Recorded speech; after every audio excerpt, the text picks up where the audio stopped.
milí prváci. Viete, kde sa práve nachádzame? Áno, je to naša školská knižnica, kde sa nachádzajú knihy pre nás školákov.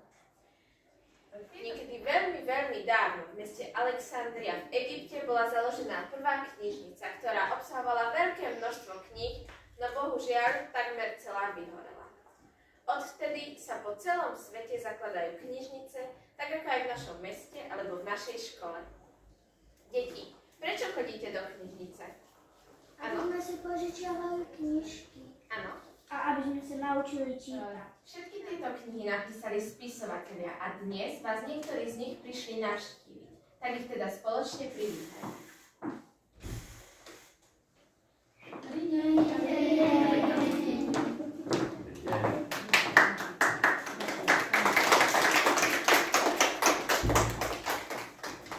Volám sa Krista Benzová a narodila som sa tu nedaleko v Kráľovej Lehote. Bývali sme na železničnej stanici, pretože tam pracoval môj ocino. Už v mladom veku som veľmi rada písala básne. No potom ma uchvátil detský svet. Začala som písať pre vás, milé deti. Tieto knihy sú odo mňa pre vás. A vedeli ste o tom, že bola raz jedna trieda? Skúste nájsť na vašich stoloch takúto knihu. Tam ešte. Som odobrala ja. Skúste nájsť ešte takú knihu s mojím menom. Dobre, ďakujem, môžete sa sami. Aj tieto knihy som venovala mne. Bola raz jedna trieda. A v tej triede bola krieda.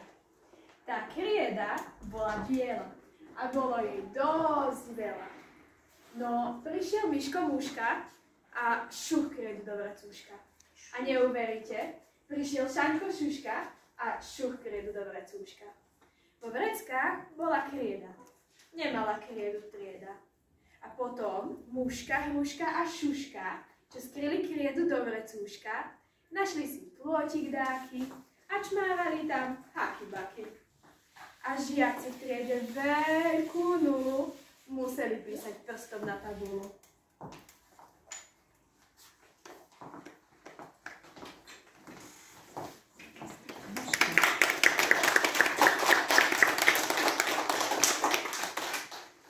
Ja som Ľudmila Podjavoriecká a som o niečo staršia ako moja kamarátka Krista Bendová.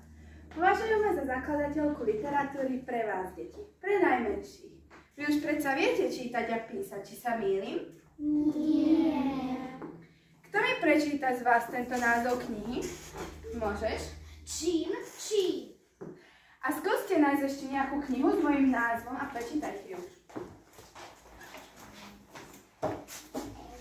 A my vám teraz prečítame, ako to chodí v takej škole, kde sú zvieratka.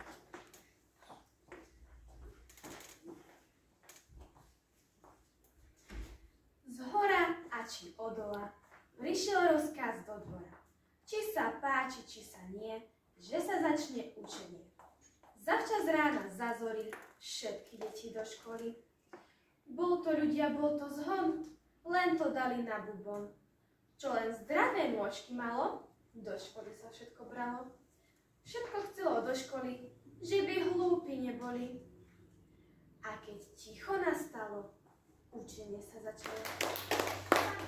Ale dievčatá, najstaršia som tu ja, Mária Rázusová Martáková.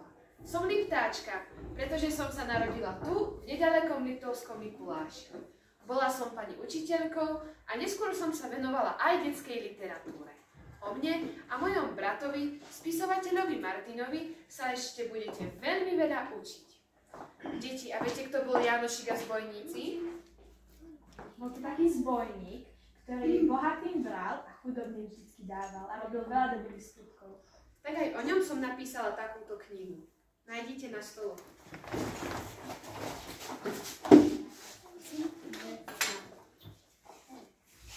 Dobre, ďakujem. Posaďte sa.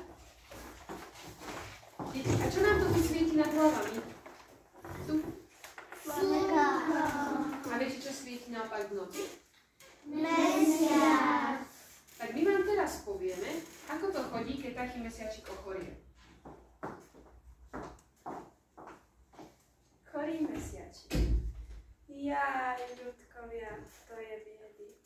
Mesiačik je celý bledý.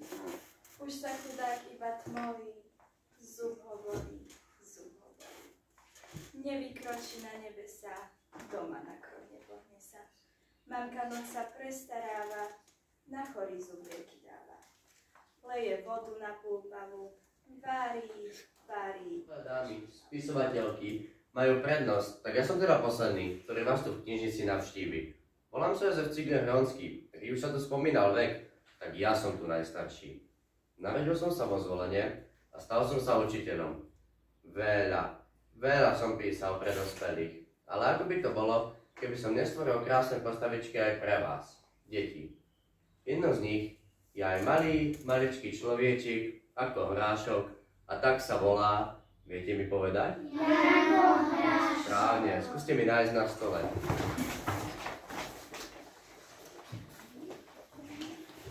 Zavolám sem svojho kamaráta. Je smelý. A viete, z ktorého kontinentu je? Ahojte.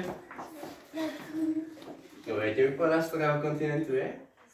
Afrika. Správne. Zajkoboj. A práve o smelom zajkovi z Afriky som napísal knihu pre vás. Skúste na stole mi nájsť smelý zajko z Afriky, nie zajkobojko. Správne, to. Nie zajkoboj. Tak, ďakujem, už sa sadnú. A keď budete siedmaci, budete čítať ďalšie moje dielo Sokoliar Tomáš, ktoré je aj sfilmované.